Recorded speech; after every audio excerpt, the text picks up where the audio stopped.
Umaarangkada si Rachel Hoco sa Headshots Challenge ng Miss Universe Philippines 2025. Ladies and gentlemen, this is Miss Universe Philippines 2025.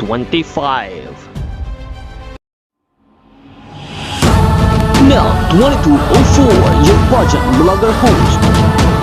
Subscribe! Magandang araw, Pilipinas and good day pageant lovers. Patuloy na umaariba si Miss Oriental Mindoro Rachel Hoco o mas kilala bilang Rachel in Dubai sa Miss Universe Philippines 2025. Kakalabas lang ng Headshots Challenge at hindi nagpahuli si Rachel sa pagpapakitang gilas kasama ang iba pang mga kandidata. Agad na pinag-uusapan sa social media ang kanyang larawan na nagpapakita ng kanyang matapang pero eleganteng aura. Maraming pageant fans ang humanga sa kanyang strong presence and undeniable beauty.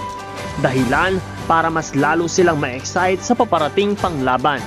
Sa kabila ng matinding kompetisyon, hindi nagpapatalo si Rachel at patuloy na ipinapakita ang kanyang kakaibang charm at confidence.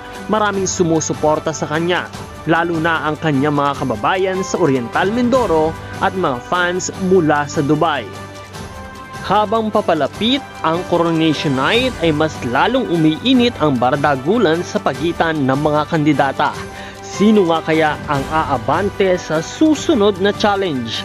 Abangan natin ang journey ni Rachel Hoco sa Miss Universe Philippines 2025. Patuloy po tayong umantabay sa channel na ito at huwag kalimutan na pindutin ang subscribe button para sa mga bagong updates.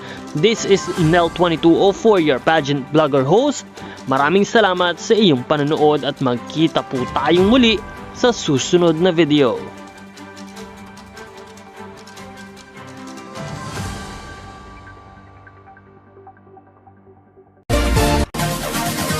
Support your favorite candidates and leave a comment.